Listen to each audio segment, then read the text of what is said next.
All right. Hey, everybody, and welcome to the Crown Council Live for this week. It is the week of July 23rd. Grateful to be with you. Thankful that we could have just a few minutes to talk and share and connect with our great community here of Crown Council members. I'm going to dive right in. Last week, we had the opportunity to meet with our Young Dentist program. This is a yearly program where we get to connect with 50 of the most incredible, ambitious, and smart doctors across the country. I'm going to share my screen. One of the neat things that we get to do when we're with these doctors is we get to see and participate in a smile design case, start to finish. Evan Burke this year, who was our patient from Nashville, Tennessee, uh, 10 veneers on top, 10 on the bottom. And we got to see him over the course of 2 weekends. So this last weekend that we were together was the finished product, the finished smile. Let me navigate to some of his. Let's navigate real quick. I'm going to share my screen, and I want to navigate to the images of Evan's teeth. This is kind of a fun thing. So here's all the pictures from the weekend. Here's Evan, handsome man, very gracious. We were so incredibly blessed by his enthusiasm and his thankfulness for everything that took place. But just a life of wearing down his teeth, a few injuries, even a few things that happened as a youth that affected his sleep and affected who he was. So you can see here his beautiful smile, the finished product by Utah Valley Dental Lab, Chase Larson, and Dr. Hornbrook. So all of our young dentists got to participate and see start to finish how you work with a lab, how you connect and talk to the patient, the things that you share with them. Just a great kickoff for everybody to be part of this incredible profession and watch a few masters at work. So these pictures were taken, very shortly after we finished. I'll just scroll through a few pictures. Very fun to be with these dentists from all across the country. Many traveled, very far to be with us. This is the whole group with our patient in the middle. But fun little like graduation. We had frames and pictures and connection with all these new young doctors who are now joining and are part of the Crown Council membership. So it's fun to see the group thrive and grow.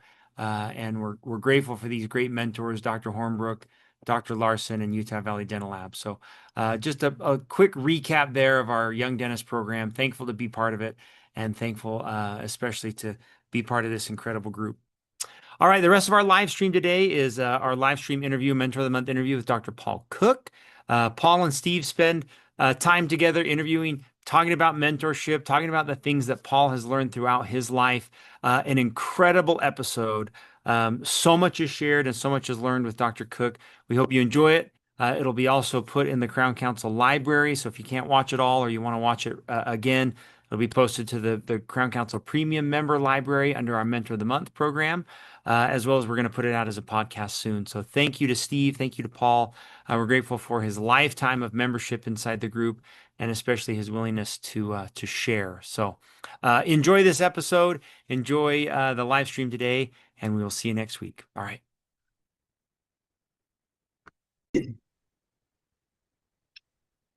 Welcome to the Crown Council Mentor of the Month, and this Mentor of the Month has been, I think we could honestly say 35 years in the making. And our Crown Council Mentor of the Month is somebody who's not only transformed thousands of smiles, and in many cases transformed lives. He's also an award-winning cosmetic and implant dentist based in Birmingham, Alabama, and is the founder of Cook Aesthetic Dentistry, Dr. Paul Cook. Paul's been practicing since 1989 and has built a reputation as one of the leading names in aesthetic and restorative dentistry. So Paul got his dental degree from Medical College of Georgia, graduating top of his class with multiple academic honors including awards in endodontics and prosthodontics. He later completed advanced training in oral implantology at Loma Linda, and he is also a lifetime qualified member of the Crown Council. But what sets Paul apart isn't just his credentials or his technology, it's the experience that he creates for patients. I've been in his practice multiple times, and it is an experience. So he's well known for blending high-level cosmetic dentistry and clinical expertise with a real calming spa-like atmosphere designed to help even the most anxious patients feel comfortable. And he's going to share that today. Patients describe walking into his office and immediately feeling at ease with all kinds of comfort amenities like warm blankets, soothing treatments, and an environment that truly feels like a wellness retreat more than a dental office. So, Paul, I'm excited to share, for you to share your journey today. I feel like I've been along on that journey for now over 3 decades as you and I have interacted, and just so many amazing lessons that I think everybody can learn. So, first off, thank you for your willingness to share and for the 3.5, well, let's see now, almost 4 decades of dental experience that you're going to share with us today. Absolutely. Well, first of all, Steve, it is an honor to be here. You are one of my heroes as well, and certainly it's a real honor to be able to share what I've learned over all of these years. A lot of it from you and Walter and the other mentors that I'm blessed to have been associated with over the years. So thank you very much for the invitation. And I hope that I've got plenty to share, and I hope that people find some answers to questions that they may be thinking about. And certainly am looking forward to the next hour together. All right, so take us back to the very beginning. Where did it all start? Where did the Georgia boy get his beginnings? Well, strangely enough, this Georgia boy started out in Ohio. I was born in Lancaster, Ohio, because that's where my mom lived at the time. And literally, and this is something that may or may not be rare, but I was always going to be a dentist. I literally don't remember a time in my life where I didn't want to be a dentist. I feel like I can trace it back to about age 3. I can't give you a logical explanation for that, but that was just always my career path. And no family influence there. It's just dentistry just fell out of the sky. That's exactly right. I mean, that was about the time I was watching Rudolph the Red-Nosed Reindeer, and Hermie was going to be a dentist, but I'm not sure that I was a misfit at that time. I developed that later, but I always loved the way that the dentists in my life, and even obviously not so much at 3, but through the years, I kept testing that hypothesis. And it just kept coming back. That's what I'm here to do. That's what I've always been meant to be and meant to do, and helping people in that way. You know, my father is a retired minister, so I was born on a Monday and I was in church. My mom made sure that I was in church on Sunday. I bet you were too. And that's absolutely, and probably every Sunday since. So that was just kind of the way that I have always chosen to do my ministry, so to speak. So, we're going to talk about dental school here in just a minute. But those early influences, I'm going to assume, man, your dad had to have been just his profession of serving other people, ministering to other people, had to have had an impact on you in terms of service-minded and just what kind of an impact did growing up in that's what I call a missionary family. Sure. What kind of an impact did that have? What do you remember? Well, honestly, what I remember the most was the influence that my mother had. Hmm. because my dad traveled a lot. In the early years, when we lived in Chicago for a little while, he worked for a missionary company. So he would literally travel the world. Hmm. So my mom would drop him off usually on Monday morning at the airport, and he would come home either the following Friday or the next week. It could be a while. And the other thing that's really important and certainly a big part of my growing up was that my sister, who was 18 months younger than I was born with cystic fibrosis. And so imagine what my mother's life was like. Most of the time at home alone with two kids, under the age of three, who were, normal. I was a normal kid, and she and my sister needed 24/7 support. And my mom was the way that she literally survived.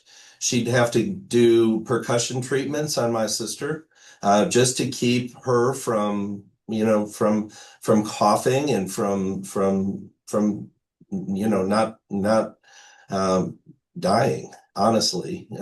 So that was a huge influence, and just my mom was just um, she was a soldier. She she was maintaining a household and taking care of two kids, and she was an absolute saint. And it taught me really that love doesn't negotiate with circumstances, and that we constantly work because we have to, and because it's just what we do. And I didn't really feel like that was any different from anyone else. Mhm. I thought, kind of everybody dealt with a member of their family that had challenges like that. And so I never questioned it, and just my mom was always there for me. So and she's the one that made sure I was in church every Sunday, regardless. That was a non-negotiable. You went no matter what. Exactly. If it was open, we were there.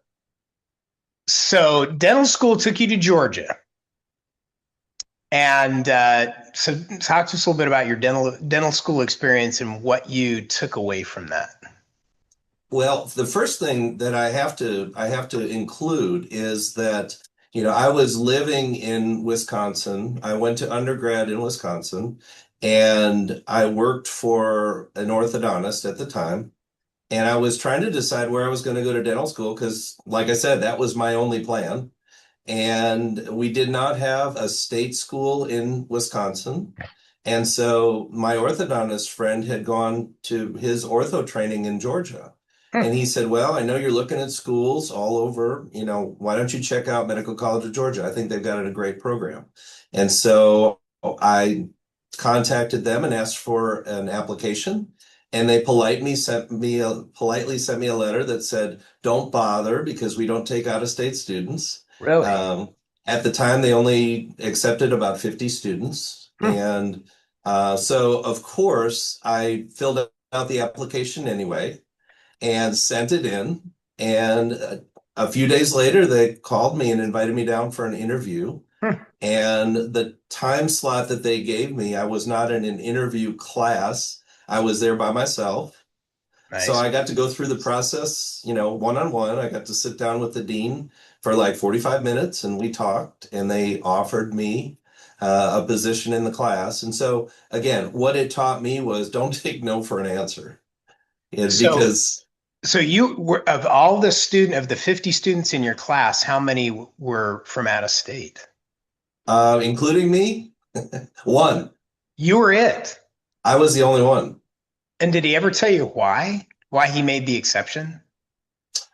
No, I assumed that, I had, my body of work was enough that they created a space for me. Wow. And so, I went with it. But hats off to doing it anyway, even though you were told you'd never get in and they made the exception. Exactly. That's Love right. That's right. So you graduated top of your class, I think, number 3. Yeah.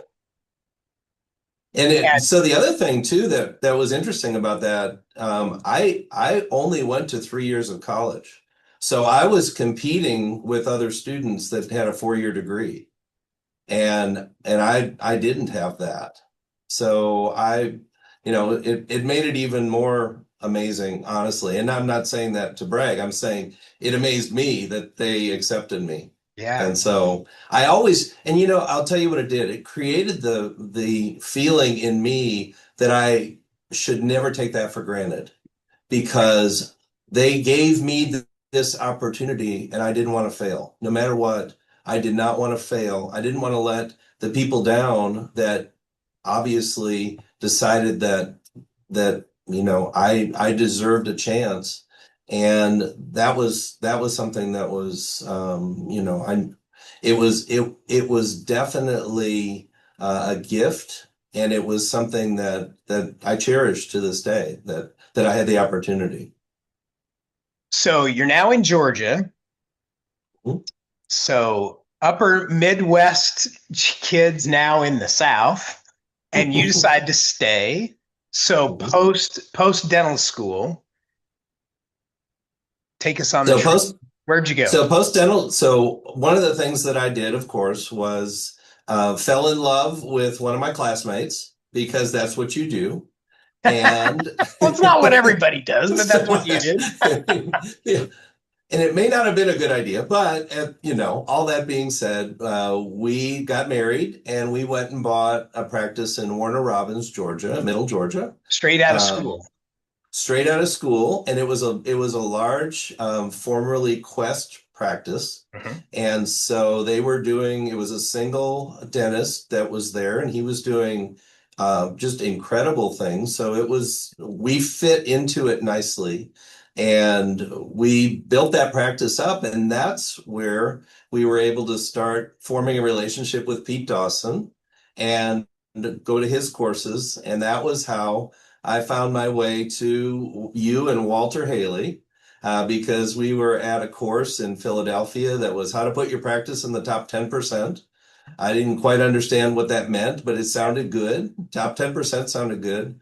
And so we went up there, and he shared with us that he had just gotten back from the best course he'd ever done, which was Walter Right. Haley's boot camp. Yeah. And at the break, I went back to a payphone and A said, "Sign me payphone. up." This is dating us, Paul. That's 1991. Yeah. I don't think we had cell phones then. If we I did, they don't came we in a did. Well, bag. if you did, they were huge. That's right. So anyway, signed up to go to the course, and that's where we met in 1991. Yeah. Because I had uh, knew that if Pete said it was good, then I was going to go. And right before I went to boot camp, I got the news that my wife didn't want to be married anymore.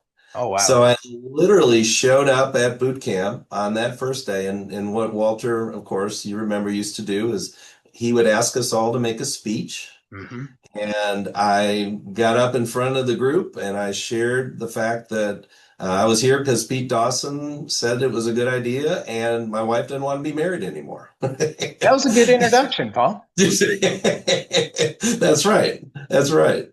So I was at a very low place. Let's just say that. And I was at the perfect place to be prepared to learn something that was going to impact the rest of my life, and it certainly has. And one of the most impressive things about that was that Walter shared the story of how he was, at a low place a lot of his life. He had some issues that caused people to look at him funny. He had ticks and quirks, and he was a little bitty guy. And all of a sudden, it was like he put words around what I was feeling, and I learned about approval addiction. And Yeah. man, if you want to know what approval addiction feels like, it's like, the person that you're married to doesn't want to be married anymore. And so that hit home, but the student was ready to learn. And so it really created the opportunity for me to get the maximum value out of boot camp, and that has impacted my life ever since. So very timing on that was fortuitous. Absolutely. And because you had to pivot, you were forced to pivot. That's right. So what did you do? You had this practice together with somebody that announced that it was over. Right. So what did you decide to do as a result? So I was able to sell my half of the practice to her, and I went to Atlanta, and rather than curling up in a ball, I decided to do an implant residency.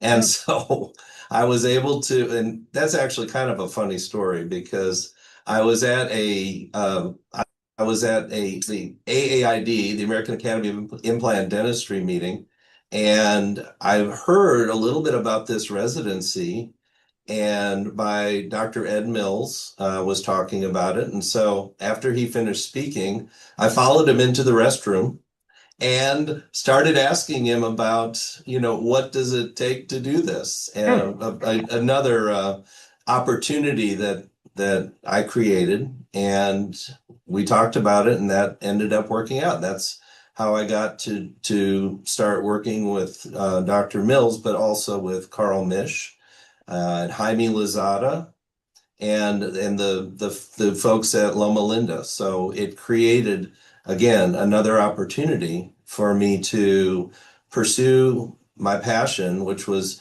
helping people to be restored back to full function, health, confidence, and it was an incredible experience that I was able to do.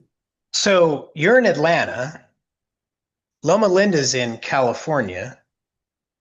How did So that work? it was a very unusual, and unfortunately it was only our group were the only ones that did it. So Hmm. we did all of our our didactics at Loma Linda, but we did all of our clinicals in Atlanta. So So I you're worked out of, commuting back and forth? yeah, 37 times in 3 years. Whoa.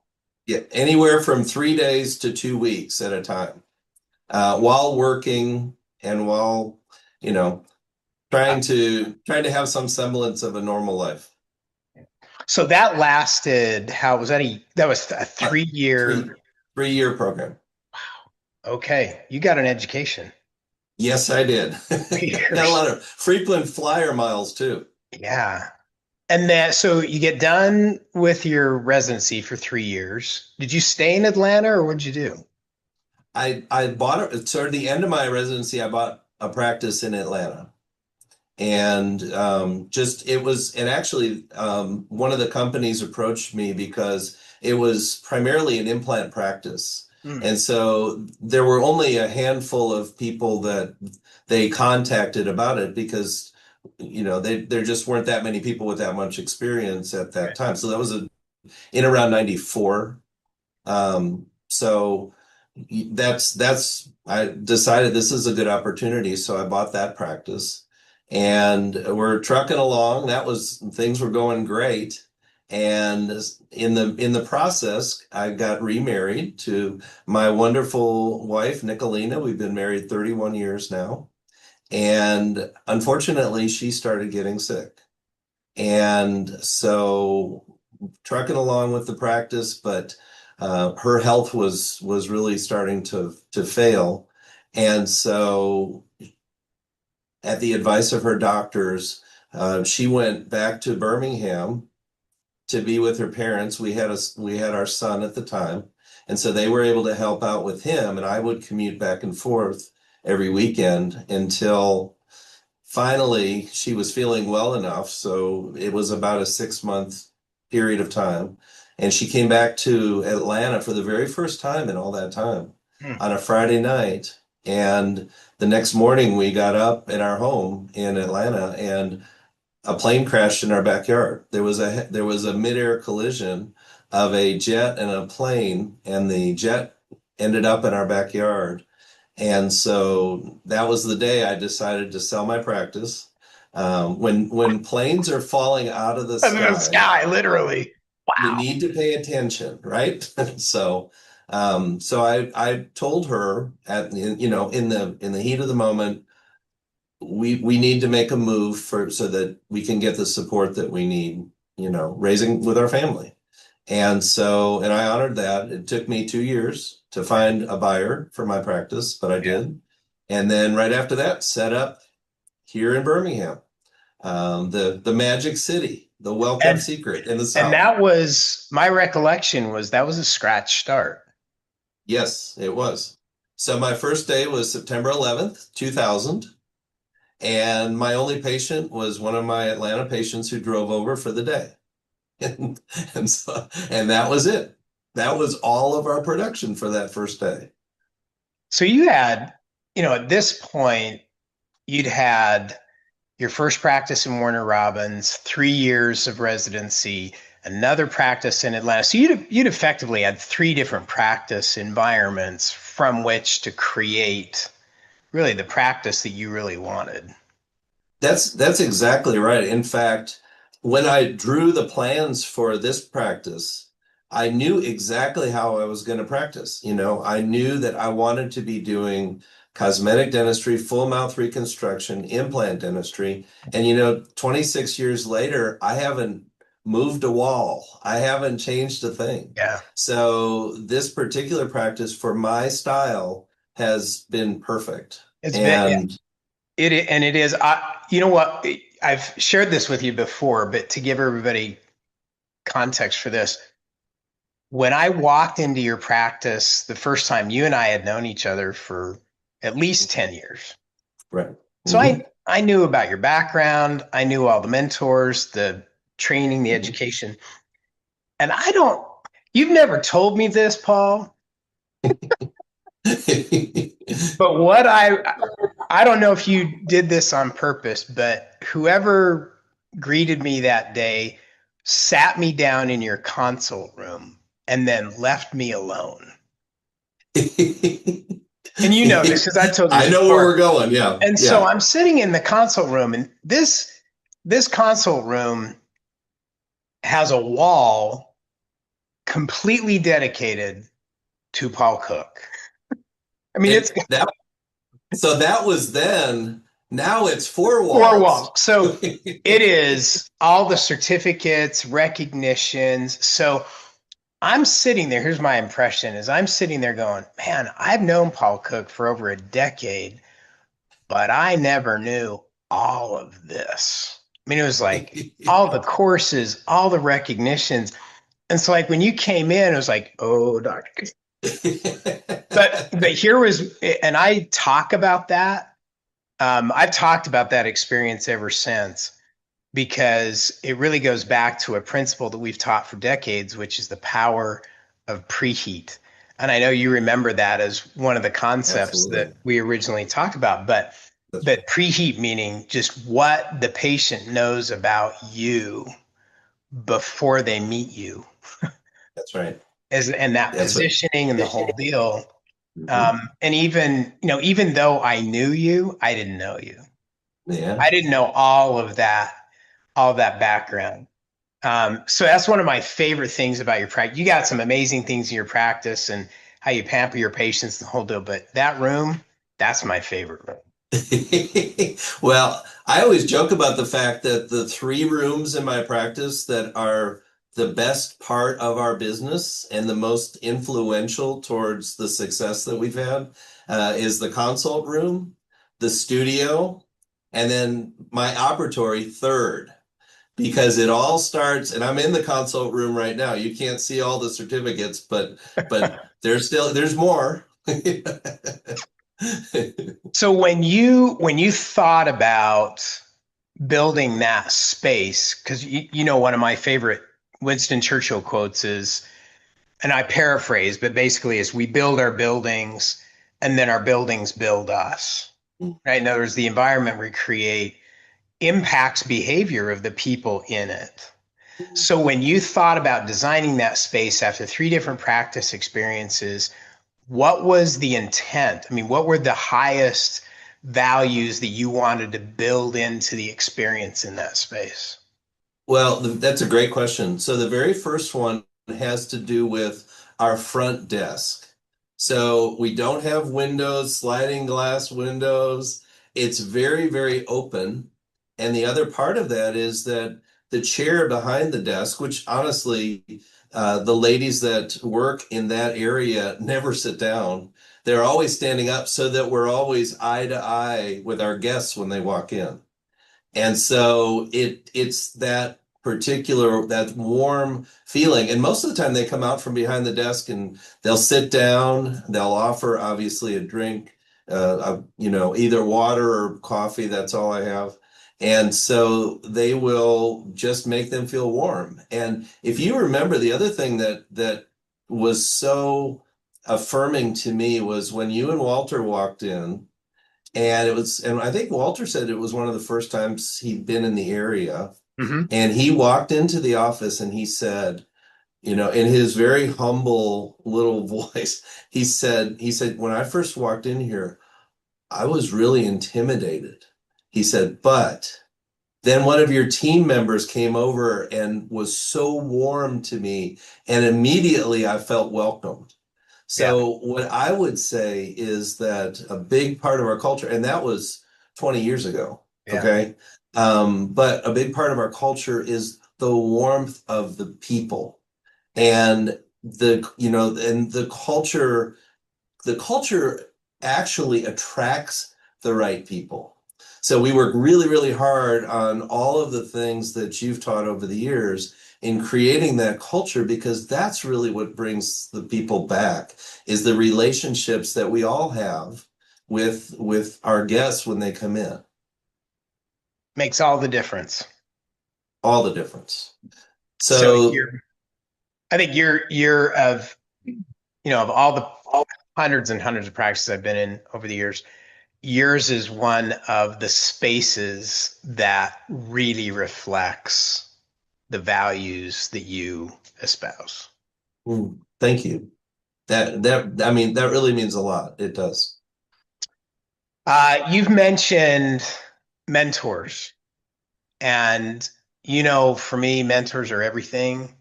It's a huge part of the one of the things we do in the Crown Council is copy genius. Find good mentors, copy them with care.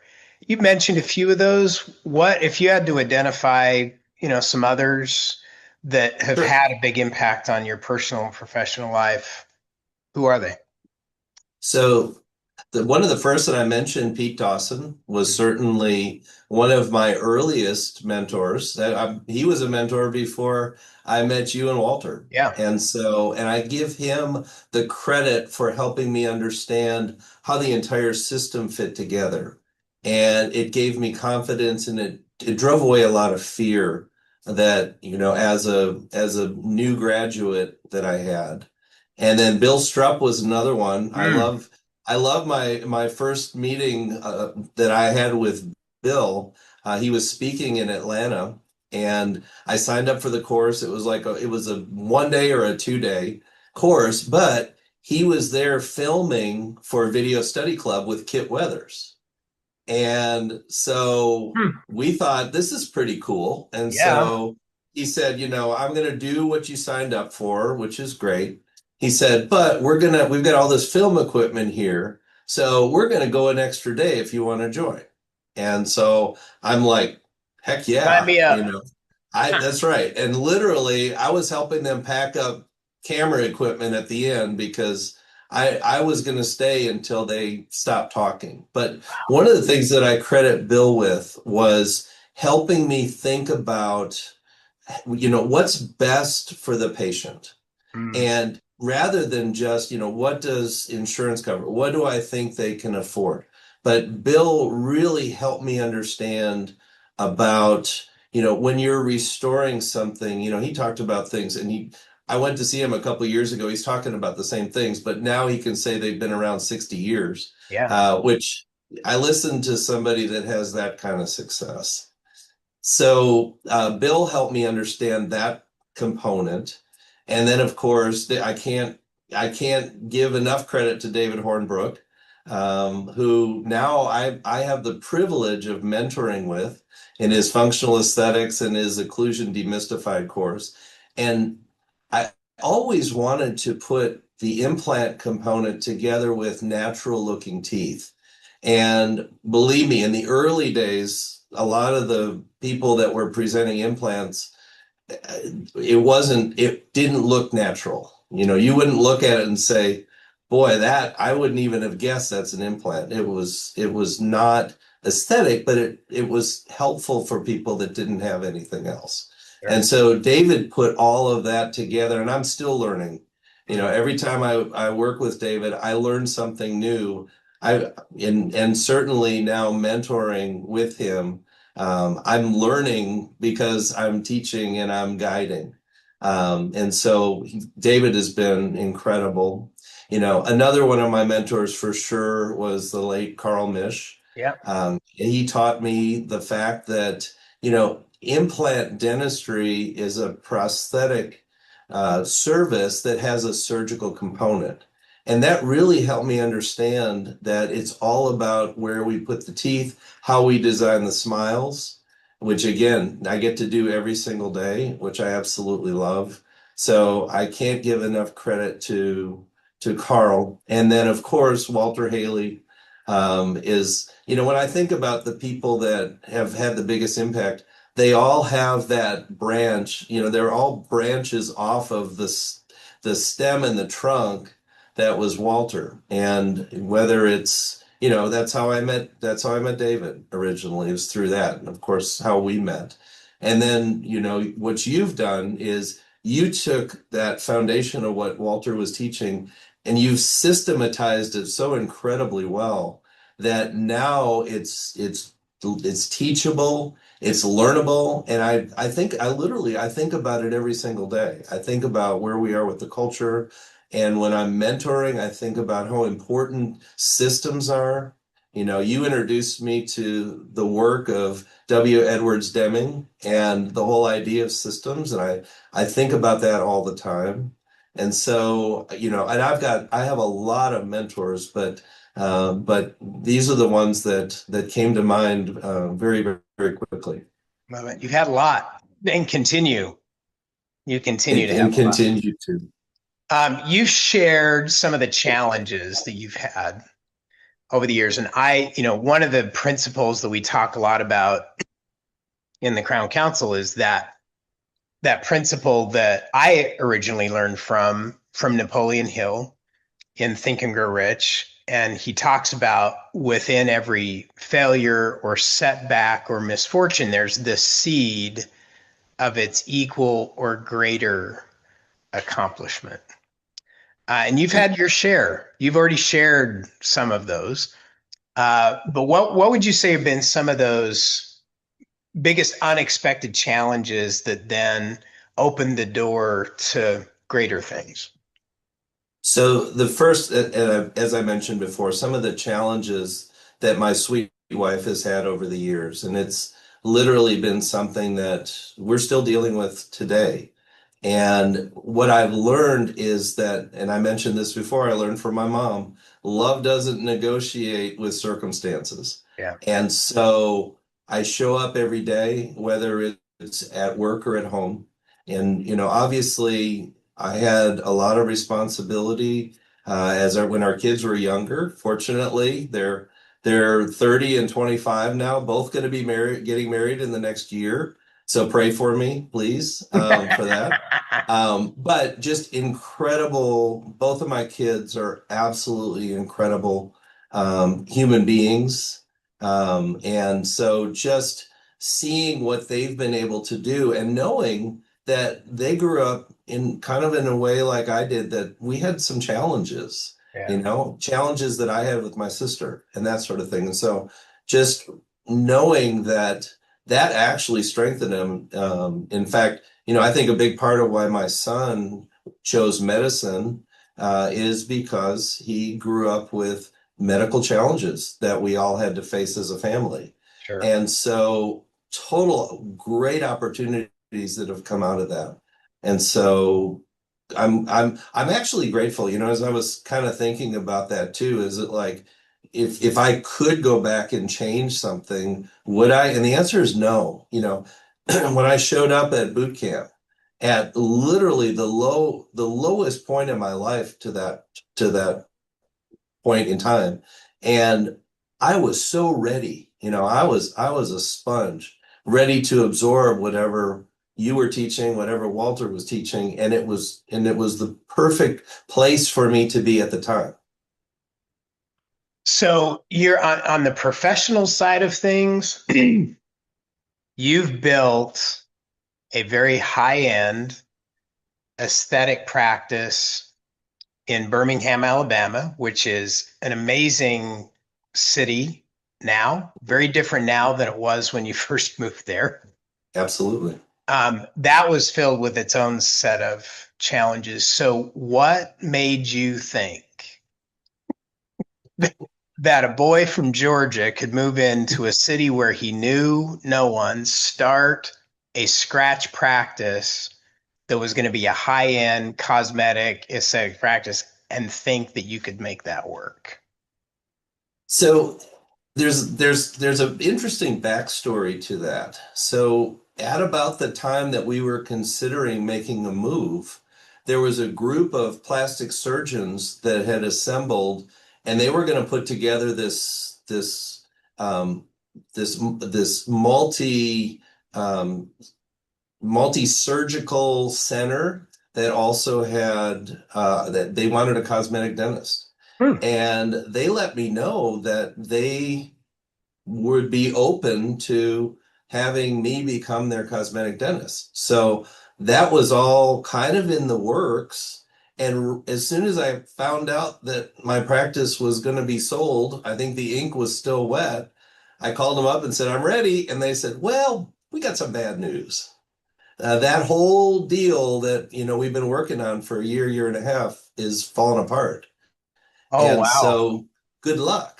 But so I already knew my market research had already been done. If they So were bringing they in, felt confident enough that there was a market for what you did that they were willing to bring you in. It was exactly. And good it market told me test. 100%. And it told me that it was their feeling that they didn't have that need met yet. Hmm. So they were willing to bring someone in to do that. And so that's, I appeared.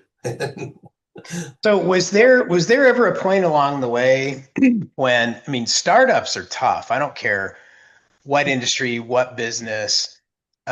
Starting a business, you got to have a lot of grit, because there are days, and I'm sure you had them, where you Yes. had doubts going like, I wonder if this is going to make it.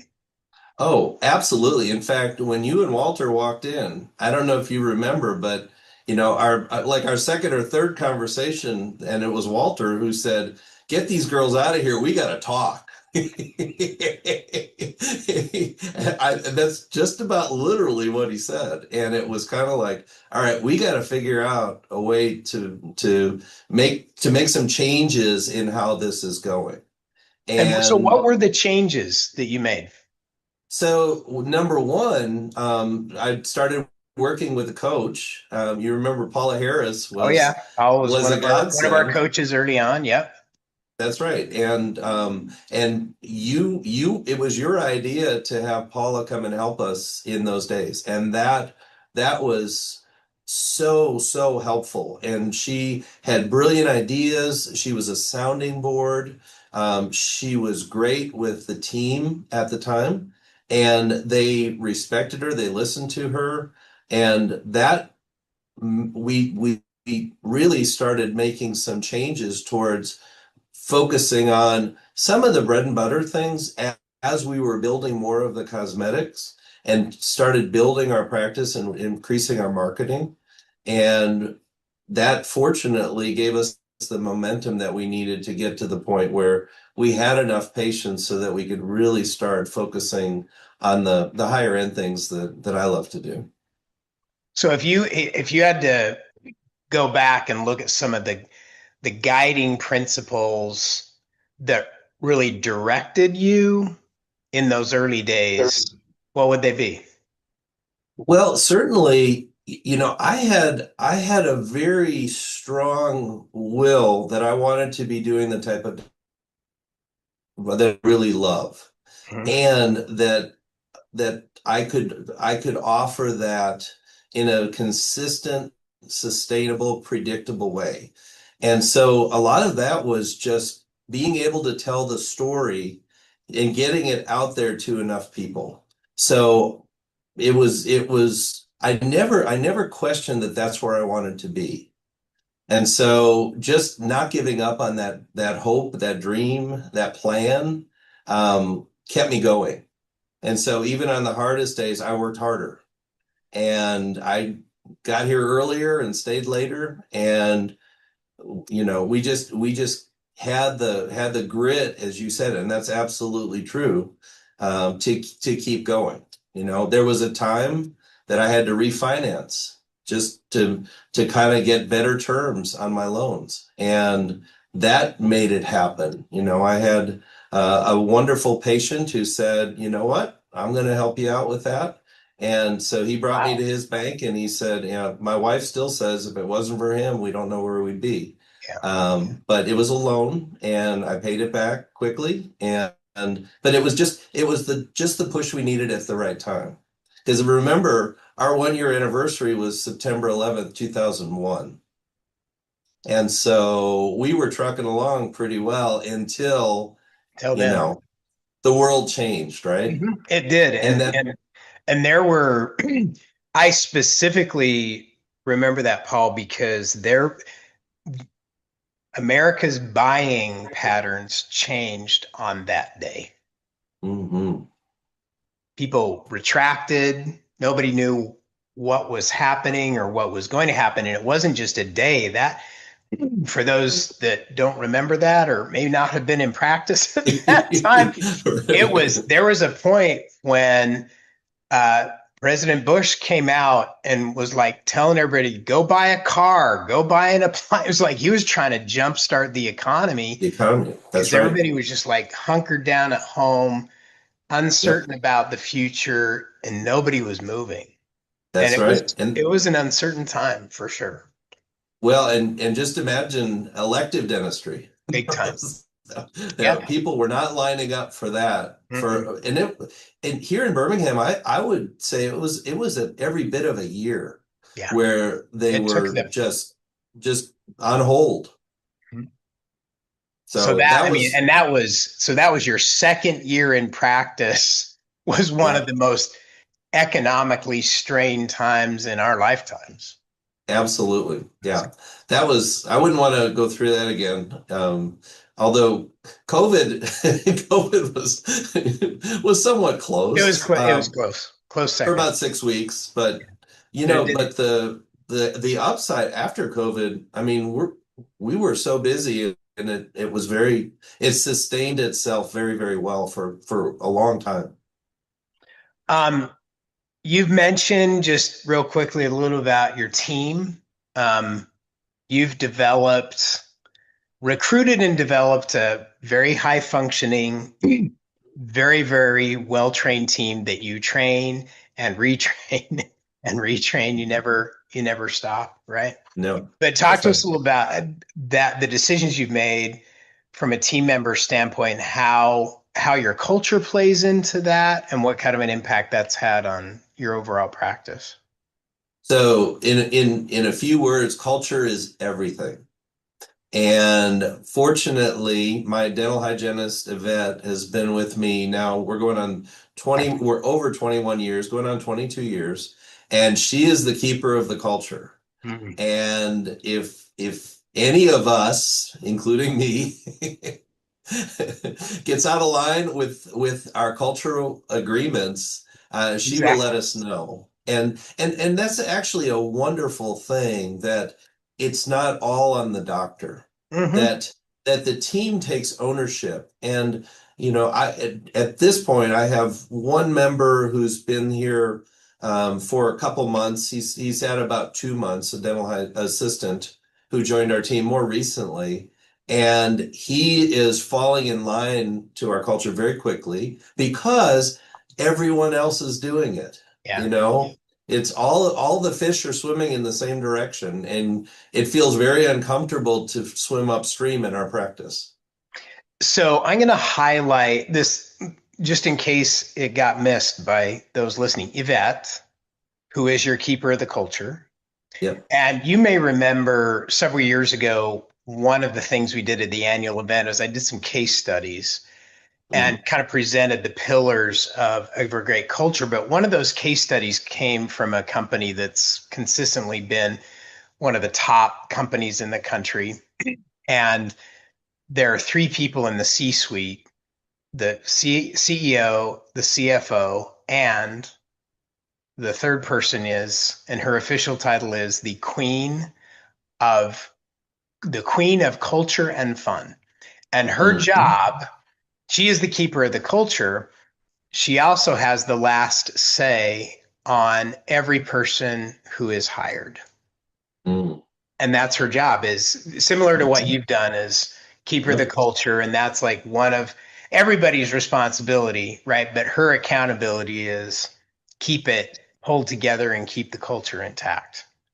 Well, Because one of the things we do every time that we're going through the hiring cycle, after we've talked to them, we bring them in for, a day to, a working interview, if you want to call it that. yeah, And they have lunch with the team. So I'm not even there. I'll buy lunch and they get to sit around and chit chat and get to know each other. And I'll find out very quickly if that's going to be a person that the team approves of. yeah. And I've been doing that for years, and it's a wonderful, wonderful thing because, women are very intuitive, Mhm. and they will pick up on things that I totally miss, and they will let me know what the status is and how they feel about this person fitting into our culture. And it's telling, more time you spend with somebody, the more gets revealed. And that goes both ways. That's Um, right. you've talked a lot about the courses you've taken, the clinical things that you've done, and you've done a lot. You can't have the kind of practice you have and practice at the level you do without a ton of education. But I've heard you talk about what you call the continuing education trap. Mm. Tell us about that. So the continuing education trap is about getting new techniques and adding one more thing to what we do, and just adding those, but it's really about how that fits into the number one, the why we do what we do. We're helping people in our practice, we're helping people to get whole again, to go through this transformation of coming in when they feel broken into feeling whole again. And so it's really important that all of these things don't cloud what's really important, which is being able to help people do that. And so we should never take courses just for the sake of adding one new thing, but it's all about being able to accomplish the goal that we all agree that we're actually setting out to do. And my perception is that you've done an amazing job of early on adopting an overall philosophy of care and then incorporating the different things that you've learned into your philosophy of care. You haven't been all over some people it's like flavor of the month and they're all over the map, but you figured it Right. out early and then you've incorporated all that to create the kind of result you want for your patients, but your beliefs and your values have stayed solid. Absolutely. My Yeah, I think perception. that's yes, 100%. And that's a big part of our success is that we stay laser focused on what's more important and what we're setting out to do, and we use these tools to accomplish those things. All right. This is one of my favorite questions. Uh, if you were starting all over today, knowing what you know now, what would you do? What would you do differently? What do you wish you'd known earlier? So One of the first things that, and I've realized this a lot since I'm mentoring, because I tend to start at the same place every time I start working with a new doctor that I'm helping. And the very first thing I focus on with them is the systems. Okay. And so I would start building systems earlier, even though I feel like we did some of that, but I understand a lot more today about how important that is. So build the framework around what we're doing, and that's what I teach. That's where we start. And the other thing is, I really learned a lot about spending less time trying to be impressive and really being just authentic and real and being, 100% present with people that I'm either working with now, through the wonder of technology now, it's spread what we can do, but Sure. just being 100% present and not worrying about what people think about me as a person, but I'm just there to help them to take another step, to sometimes they know what their goal is, sometimes they don't, but I'm helping them to take a step in improvement. And certainly that's how I am with patients too. That's one of our non-negotiables is how much time we spend with each patient, because I have found that is the key to people saying yes to comprehensive treatment. Um, I don't want to talk numbers, but some of the cases that we do are very, very large numbers. And the only way people do that is because they trust us and they want what it is that we can help them to achieve. And they trust us to do that. They take us at our word to the point of, writing the check or paying money. And it's humbling to know what people are willing to invest. And I don't take that lightly at all. What would you say in that context, the value? Because I know you and I have spent a lot of time on this in various. What would you say the value is of communication skills with your patients and everything you've done to develop that in your Well, system?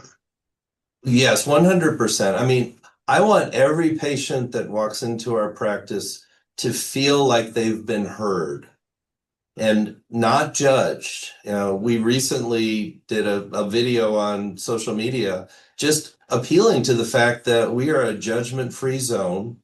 We are not, you can come in. We want to know what's going on. You will never be judged here. And, again, I see the worst of the worst very often. Yeah. So these are people that haven't been to a dentist in some of them 35 years, if you can Wow. imagine. And they're used to being judged, or they certainly have created the story that wherever they go, they're going to be judged because they are judged, in everyday life, they're judged. And so just tearing down that obstacle and they're willing to listen and to trust us to help them get there.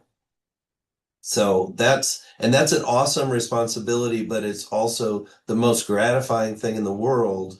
This is just an incredible situation recently, yesterday. We had a lady who came in to our practice and she had a retained baby tooth right in the front. It looked horrible. She was very self-conscious about it. And she was getting ready to go to her 50-year anniversary, Oh 50-year wow. reunion of her high school class.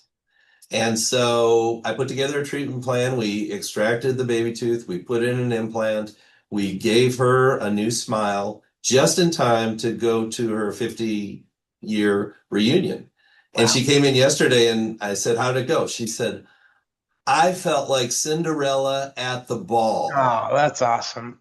And she said, and the prom queen, the most beautiful girl in our class, because she said, I used to kind of walk around like a little mouse. I Mhm. never said anything. But she came up to me and she said, "I want you to know tonight you are the most beautiful woman in this room." And Oh, it was like, there was not there were a lot of sinus problems in the office during that conversation. I It gets bet. me now. Yeah. And so being able to do that with someone that had basically resigned themselves that that's how it was going to be, and that they were always going to have that, again, that obstacle to smiling and interacting. And it's just an incredible experience to be able to do. And it helps, that also helps to get rid of some of the common obstacles like insurance, for instance. But it just knowing how that feels, that creates an authenticity in communicating with patients that you scripts don't even touch, because it's heart to heart. It's Yeah. that simpatico that we've talked about Yeah. before, the harrogate. There's nothing like it in the world. So in addition to that, just so everybody gets, I wish we could just like transport everybody into your office so they could just see it. What else would you say sets the practice apart, makes it different, makes it unique, but the things that you really take pride in that make your practice what it is? Well, I think often it comes down to our non-negotiables. Okay, which are Okay. So and I'm going to read these because I want to make sure that I quote them properly. got it. So they're anchored by the idea that how you do anything is how you do everything. Okay? How you do anything is how you do everything. So if you cut corners in one way, in one place in your life, you're going to probably tend to do it in other places. So our number one non-negotiable is quality over volume, every case, every time. Number two non-negotiable is never show up unprepared. Preparation is respect for the people who showed up. Number three is the team reflects the doctor.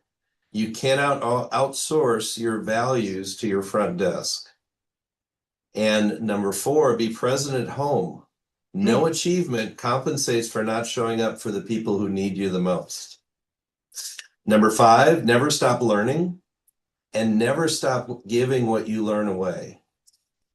So I spend a lot of time, especially now that I've started mentoring, I spend a lot of time with people that I've mentored before that will text me, call me up. I was on two different conversations today with doctors that I worked with in the past, and they just are staying in touch. And it's so gratifying to see what they're doing, first of all, because what they're doing is amazing, and I'm so proud of them.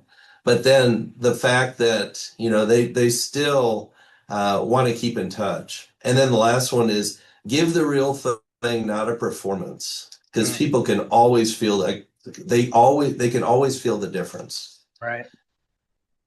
I love those. You have those up somewhere, right? In your break room or in our break room. Yep. Core values. Yes, absolutely. I'm going to touch on one of those real quick, which is, and I find this fascinating that you have this as one of your non-negotiables, the family piece, because I've been long on this journey with you, and you've done a remarkable job under really difficult circumstances at home. You built an amazing practice, and you've done an amazing job at home, which you've touched on a little bit. You had a great example in your mother, who took care of a sibling, while you were growing up, and you've had some similar stuff as well that you've dealt with. And you've said this twice. I'm going to emphasize it again. Love does not negotiate with circumstances. Absolutely. Love that. And yes. I find it no mistake that you've got that embedded in your non-negotiables. Well, so when I think about my family and think about that, one of the thoughts that I've had for a long time, and it's a guiding principle for me, is that every day I'm writing a book. And I'm writing part of a chapter, whatever this chapter is called. I'm writing it, and someday my kids and my grandkids are going to read the whole book. So I want to make sure that what goes into my book are things that number one, they can continue to be proud of me, even if they know, everything, right? So that where that authenticity comes in, I want to be the same person that they see when they see me or they read my book later. But just to make sure that I don't put something, I don't want to have a bad chapter, because I don't want to lose that respect from my kids and my grandkids. And so that goes into every decision that I make at home to make sure that I'm being the best I can be. I'm not perfect. I make a lot of mistakes, but I definitely am very mindful of the decisions that I'm making every single day. And you do a great job of that. Thank you. Let me go back to, as we kind of bring this in for a landing. If you were to summarize what you do now, if you were to go back and talk to Paul Cook when he moved to Birmingham and you were coaching him, what would you tell him? Number one, I would say, watch how much debt you take on when you first build your dream office, because it's going to take years to pay that off. Yeah. And so just be mindful that every dollar you borrow, you're going to pay back 3 by the time you pay it back. So be mindful of that. So the decisions that you make, and then definitely invest in your team, which I've always done, but I can't emphasize enough how important that is to make sure that your team is coming along for the ride. Because I've been to dental meetings or even dental boot camp the first time I went, and I was there by myself, and bringing back the information, the enthusiasm, the experience, I think it's impossible, to be honest with you. Yeah. And certainly you can't get the impact. So I know a lot of people do that. I've done it before, but you're delaying the success that you could have by having everybody along for the ride, because they're not along for the ride. They're pulling along with you. You're all working together to go in the same direction. And so that I can't emphasize enough how important that is. What have we missed that somebody ought to know from your experience? So the only thing that I would love to share, I did a poll on just at our hourly meeting this week. And I asked late breaking news. So I asked my team, why do you drive past dozens of dental offices every day on your way to work?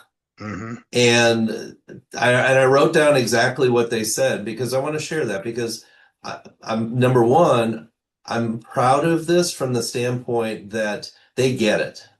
I'm proud of them because they get it, they own it. So number one, they said, we spend real time with patients. We listen and we know them. Number two, the culture is worth protecting. We hire people who fit it. Number three, our patients are genuinely happy. They actually like coming in. Number four, we're part of something extraordinary.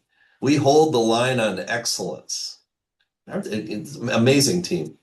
And then number five, respect for each other, for patients, and most importantly, we've grown in respect for ourselves. Wow. And again, incredible team, and an incredible understanding of what we're trying to do. That right there, that says it all. And you got a team that you didn't seed that. They came up with that all by themselves. 100%. I literally set it up the way I told you, and that's what they came up with. Love that. Paul, thank you for nearly 4 decades of wisdom. We could do this for several more hours. I'm sure we could. But I really appreciate you taking the time to really put some thought into this and prepare it and communicate it in a way that is meaningful for other people to copy your genius. Because there is a lot of it there in Birmingham, Alabama. The Magic City. Yes, it is. So thank you for your great example, and thank you for your ongoing mentorship to us today.